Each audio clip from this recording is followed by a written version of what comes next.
पुरुषोत्तम को श्री राम कहते हैं, मर्यादा पुरुषोत्तम को श्री राम कहते हैं, बांसुरी वाले को घनश्याम कहते हैं, मिसाइल मैन को अब्दुल कलाम कहते हैं, और जो टाटा बीसीएसएल से आंख मिलाए उसे टाइगर जयराम कहते हैं। लीडर है झारखंड का, आप झारखंड का भविष्य है। आप अच्छा बात बोलते हैं, आप अच्छे हैं भी, लेकिन कोशिश कीजिएगा कि कोल कंपनियों के खिलाफ मत बोलिएगा, टाटा वेदांता बिड़ला के खिलाफ मत बोलिएगा। ये बड़ी हस्ती है, तो हम भी कह दें कि अगर आप बड़ी हस्ती हैं तो याद रखिएगा उस बस्ती को हमारी हस्ती के कारण आप टिके हैं। एक कोयलांचल के हीरे को ऑफर किया था कि हम तुम्हें कार देंगे। उस कोयलांचल के हीरे ने कहा था हमें कार नहीं, बदले में रैयतों के लिए रोजगार चाहिए। इस बात में उनके बीच तू मैं हुआ था, वाद विवाद बढ़ा था, और आज इतिहासकार कहते हैं, आज जो लोग गांवों में वो कहते हैं कि शहीद शक्तिनाथ महतो ने उस समय तत्कालीन टाटा के जीएम के गालों में खींचकर 2 तमाचा लगाया था, मैं उस वंश का औलाद हूं। के साथ महिला मोर्चे के तमाम उपाध्यक्षगण, सचिवगण, युवा मोर्चा के तमाम पदाधिकारी और हमारे कोल्हान प्रमंडल के महामंत्री, महासचिव, और साथ ही साथ प्रत्येक जिला में चयनित हमारे गठन किए गए तमाम पदाधिकारीगण, और साथ ही साथ लोकतंत्र के चौथे स्तंभ मीडिया बंधु, press media, print media, digital media, electronics media, सभी को जोहार, झारखंडी जोहार, नमस्कार, आदाब। और साथ ही साथ देख पा रहे हैं जैसा कि स्थानीय थाना प्रभारी भी आए हैं अपने दल बल के साथ, उनका भी बहुत बहुत धन्यवाद करते हैं, आभार करते हैं। और शायद ऐसा प्रतीत हो रहा है कि आंधियों का आना आरंभ हुआ है, और खैर अगर टाइगर की एंट्री हो और अगर आंधी तूफान ना हो तो फिर स्वागत किस काम का। तो सबसे पहले मैं अपनी बातों को आगाज करने से पूर्व जमशेदपुर के पूर्व सांसद अमर शहीद सुनील महतो को नमन करता हूं, वंदन करता हूं। और आज लोकतंत्र के चौथे स्तंभ के माध्यम से मैं वर्तमान राज्य सरकार से आह्वान करूंगा कि केंद्र सरकार से शहीद सुनील महतो की हत्या के लिए एनआईए का गठन हो, एनआईए की टीम उनकी जांच करे, उनकी मृत्यु के कारणों का खुलासा करे और तमाम अपराधियों को कटघरे के भीतर लाके खड़ा करे। ये मैं राज्य सरकार से मांग करता हूं।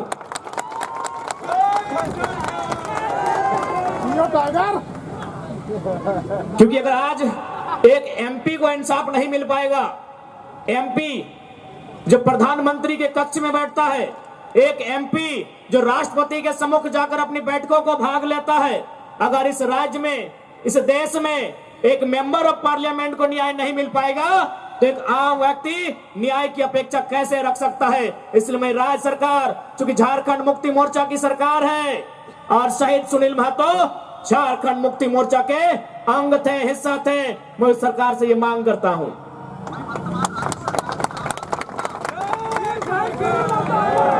तो आज ये मेरे लिए भी गर्व का विषय है और शायद ये झारखंड के इतिहास का पहला विषय होगा कि हम प्रत्याशी हैं कोयलांचल का, और नारा अगर जमशेदपुर में लग रहा है तो ये भी गर्व का विषय है। खैर, जी हाँ, लोकसभा प्रत्याशी हमने गिरिडीह के लिए सोचा है, और अब जमशेदपुर की धरती में नारा लगा रहे हैं, तो कोशिश कीजिए नारा कम लगाए, ना तो जमशेदपुर में भी मन बना सकते हैं। खैर, अभी जमशेदपुर के लिए इरादा नहीं है, क्योंकि मेरा सोच है कि हम पहला वोट खुद को दें और मेरा वोटर आईडी गिरिडीह में है। इसलिए बाकी भविष्य में जहां जहां से लोग डिमांड करेंगे और जहां से हम लड़ सकते हैं वहां मैदान जंग में शामिल होंगे, क्योंकि हम एक क्षेत्र का लीडर बनने नहीं आए हैं। आज ये कोल्हान की धरती, आज इस धरती के चारों ओर बड़ी बड़ी इमारतें, न जाने कई हजार फैक्ट्रियां, कंपनियां, एक बड़ा उद्योग का क्षेत्र, लेकिन आज जब स्थानीय लोगों को वहां निम्न पाते हैं तो बड़ा सवाल आता है कि आखिर किसके लिए यह झारखंड राज्य अलग किया गया। 88 सालों का संघर्ष, 88,000 का बलिदान, धरती आबा बिरसा मुंडा की जन्मतिथि 2015 नवंबर को यह राज्य अलग हुआ बिहार राज्य से कटकर, 46% भूभाग लेकर 79,714 वर्ग किलोमीटर, और उस समय 18 जिले लेकर यह राज्य अलग हुआ। लेकिन आज आप देख सकते हैं, आपकी नजर जहां तक जाएगी, आप जहां तक अपनी नजर को दौड़ा सकते हैं, आज आपको एक ही चीज तस्वीर सामने आएगी कि आज भी झारखंड के लोगों को छलने का, ठगने का काम किया जा रहा है। उसके खिलाफ हम उलगुलान लेकर आए हैं। इन साफ शब्दों में कहेंगे कि मर्यादा पुरुषोत्तम को श्री राम कहते हैं, मर्यादा पुरुषोत्तम को श्री राम कहते हैं, बांसुरी वाले को घनश्याम कहते हैं, मिसाइल मैन को अब्दुल कलाम कहते हैं, और जो टाटा बीसीएसएल से आंख मिलाए उसे टाइगर जयराम कहते हैं।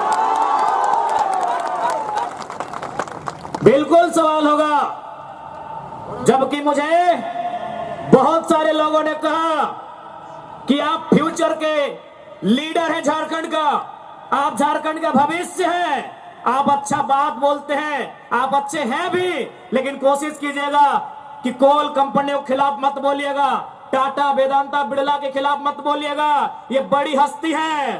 तो हम भी कह दें कि अगर आप बड़ी हस्ती हैं तो याद रखिएगा, उस बस्ती को हमारी हस्ती के कारण आप टिके हैं। जी हाँ, ये बातें हमारे सामने आई कि आप, और बिल्कुल इतिहास गवाह है, चूंकि इसे टाटा नगरी के नाम से जाना जाता है, तो मैं आपको इतिहास के पन्ने से परिचय करवाऊंगा। 1977 का वो साल था, लेकिन वो कोल्हान नहीं, वो कोयलांचल था। वो टाटा सिजवा नामक क्षेत्र था, और वहां के जीएम ने एक कोयलांचल के हीरे को ऑफर किया था कि हम तुम्हें कार देंगे। उस कोयलांचल के हीरे ने कहा था, हमें कार नहीं, बदले में रैयतों के लिए रोजगार चाहिए। इस बात में उनके बीच तू मैं हुआ था, वाद विवाद बढ़ा था, और आज इतिहासकार कहते हैं, आज जो लोग गांवों में वो कहते हैं कि शहीद शक्तिनाथ महतो ने उस समय तत्कालीन टाटा के जीएम के गालों में खींचकर 2 तमाचा लगाया था। मैं उस वंश का औलाद हूं, मैं उस कौम का औलाद हूं। हाँ, ये मानता हूं कि बदले में फिर बाद में शहीद शक्तिनाथ महतो की हत्या उसी टाटा के जीएम के नेतृत्व में हुआ था। आज उसी का पाई पाई हिसाब लेने आया हूं। अरे कब तक डरेंगे भाई? और क्यों डरेंगे? मौत से क्यों डरेंगे? मौत तो हमारे नसीब में है। 77 में शक्तिनाथ महतो, 10 साल बाद 87 शहीद निर्मल महतो, 12 साल बाद 99 रतिलाल महतो, फिर 8 साल बाद 2007 शहीद सुनील महतो। तो सुन लीजिए कंपनी के दलालों, 77, 87, 7, अंत में 7 आता है। अब सामने है 2027, आप तैयारी कर लीजिए जयराम महतो के लिए। लेकिन इस बार भूल मत कीजिएगा, क्योंकि मैं अपने समर्थकों को साफ साफ कह दूंगा, बिल्कुल, क्योंकि आज विधायक सांसद की औकात नहीं है इन कई लाख करोड़ के कंपनियों के खिलाफ बात करने की, लेकिन एक साधारण सा लड़का इनके खिलाफ बात करता है। हो सकता है हमारी हत्या होगी, हमें परवाह नहीं, लेकिन अगर मुझे मानने वाले लोग हैं और मेरी हत्या होती है तो मैं आपसे कहूंगा, उस समय धरना नहीं दिया जाएगा, ना कोई आगजनी किया जाएगा, ना ही सड़क जाम किया जाएगा, और ना ही बसों का शीशा फोड़ा जाएगा। यदि सच में हमारी हत्या से आपको गुस्सा लगे तो शीशा नहीं, सर फोड़ना उन बेईमानों का जिनके कारण हमारी हत्या होगी।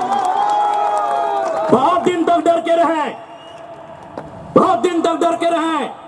कत्ल होगा, शहादत होगी निर्मल महतो की, शहादत होगी सुनील महतो की, और टाटा में असिस्टेंट जीएम के पद पर काम करेगी एसएस की पत्नी। हम सवाल करेंगे, ये सवाल करने का हमको हक है।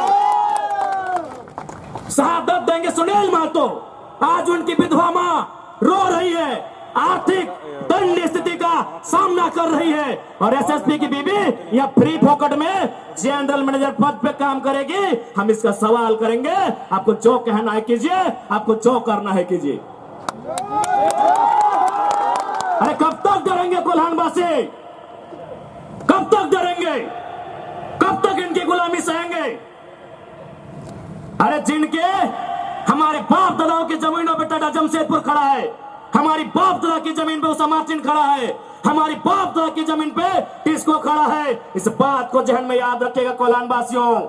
आज कोलांचल से ये टाइगर ये संदेश लेके आया है कि अब हमें डरने की नहीं, अरे मरना पड़े तो मर जाइए, लेकिन आने वाली पीढ़ी के भविष्य के लिए आज हमें इस लड़ाई को लड़ना होगा। मैं लोकतंत्र के चौथे स्तंभ के माध्यम से मैं सवाल करूंगा टाटा मैनेजमेंट से कि ललित दास कौन है? Who is Lalit Das? What is his ability? उसकी योग्यता क्या है? कौन है ललित दास?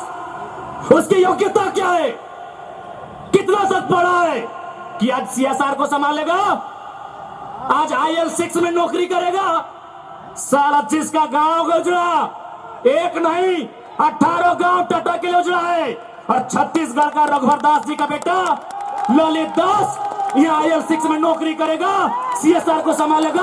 हम सवाल करेंगे, पूछेंगे मैनेजमेंट से, छापिए इसको हेडलाइन में कि जयराम महतो टाटा प्रबंधन से सवाल करता है, जमशेदपुर की टाटा प्रबंधन से कि ललित दास कौन है, क्या है उसकी योग्यता? बाहर बात अच्छा मजाक बना के रख दी है।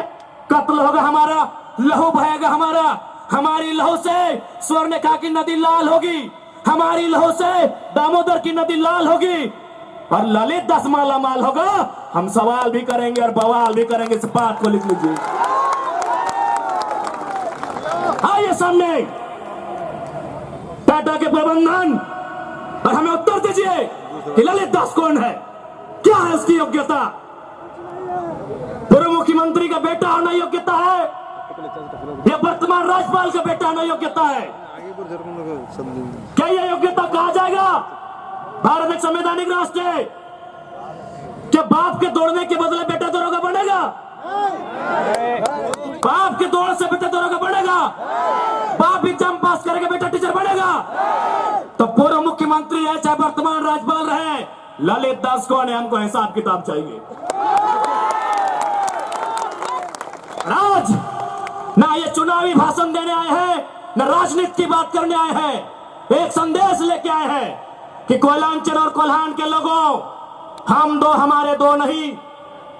बिल्कुल इस भ्रम में मत रहिए, हम दो हमारे दो नहीं।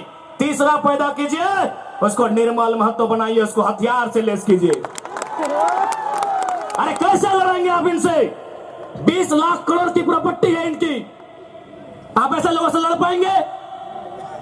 आपका टीचर बेटा लड़ पाएगा? आपका वकील बेटा इनसे लड़ पाएगा? आपका डॉक्टर बेटा इनसे लड़ पाएगा? इसलिए आज कोल्हान और कोयलांचल, हम दो हमारे दो नहीं। तीसरा पैदा कीजिए, उसको निर्मल बनाइए और उन पैमानों से युद्ध के लिए तैयार कीजिए। आपको बचाने कोई नहीं आएगा। अरे आप किससे उम्मीद करते हैं? एसएसपी, आपको जानकारी होना चाहिए, एसएसपी टाटा का साथ देते हैं। हिंदू मुस्लिम का राइट होता है, 44 मुसलमानों की दुकान तोड़ी जाती है, उस समय धारा 144 होता है, लेकिन टाटा रातों रात रोड बनाता है, धारा 144 का कहीं जिक्र नहीं होता है। आपकी सुरक्षा कौन करेगा बताइए? कौन करेगा आपकी सुरक्षा? ये हम आप बताइए हमें, कौन करेगा आपकी सुरक्षा? आज ये डोबो का वीडियो किसी हो, कोई डोबो का सीओ है। पहले मैं कहना चाहूंगा, यहाँ बहुत सारे पुलिसकर्मी हैं जो ईमानदार हैं, उनको नमस्कार है।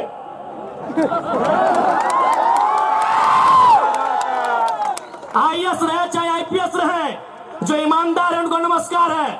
अगर कंपनी में भी ईमानदार लोग हैं तो ईमानदार है, उनको नमस्कार है। लेकिन सुनने में आया है कि डोबो का सीओ 20,000 रुपया प्रति एकड़ अपने बाप का जमीन मोटेशन करवाने के नाम पे मांगता है।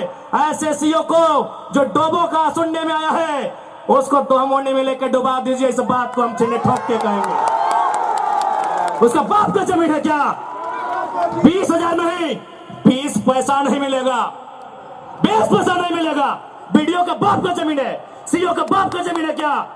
लेकिन आपके बाप का दादा का ये जमीन है। ये 4000 साल से हम ये खेती बाड़ी करते हैं, ये हमारा प्रमाण है। अरे अब तो दुनिया के वैज्ञानिक मान रहे हैं कि सबसे पहला इंसान सिंहभूम से निकला था। आप गर्व कीजिए अपने इतिहास पर, आप गर्व कीजिए अपने इतिहास पर। ये हम नहीं कह रहे हैं, ये दुनिया की रिसर्च की टीम कह रही है कि जब दुनिया जल में था और जल से जो मिट्टी का कण पहले बाहर आया था और सिंहभूम का इलाका था, ये दुनिया के रिसर्च टीम कह रही है। यानी ये जमीन हमारी है, ये भूमि हमारी है, और आज यहाँ हम बेगाने बन के बैठे हैं। आज यहाँ हम दर बदर की ठोकरें खा रहे हैं। आज हमारे यहाँ कत्ल किया जा रहा है और एकदम साल दर साल किया जा रहा है। 77 में, 87 में, 97 में, 7 में एकदम कंटिन्यूली हमारा कत्ल किया जा रहा है। और आज हम हाथ धर के बैठे हैं। आज हम कहना चाहेंगे, आज बिल्कुल अगर हम होते निर्मल दा के समय, यदि हम होते सुनील दा के समय, कसम से आंख से आंसू नहीं बहाते, कसम से आंख से आंसू नहीं बहाते। उनकी मौत के साथ साथ और 100 लोगों को मरने के लिए तैयार करते हैं और आंख से आंसू नहीं, उनको नदी में बहाते हैं जो उनकी मौत का कारण बने थे। हमने आंख से आंसू बहाया, हमने अनाथों जैसा अनुभव किया कि हमारे लीडर चले गए। अब रोने का समय नहीं है, अब बिलखने का समय नहीं है, इंतकाम का समय है। क्योंकि आने वाला 20 साल बाद आने वाली पीढ़ी ना वो निर्मल दा को पढ़ने का समय जुटा पाएगी, ना वो बिरसा मुंडा को पढ़ने का समय जुटा पाएगी, ना वो शेख भिखारी को पढ़ने का समय जुटा पाएगी। आने वाली पीढ़ी सवाल भी नहीं कर पाएगी। इसलिए आज आपको अपने हर एक घर से, हर एक परिवार से एक एक औलाद को, चाहे बेटा या बेटी रहे, एक एक औलाद को फौलाद बनाना होगा। ये आज मैं कोल्हान वासियों को कहना चाहूंगा।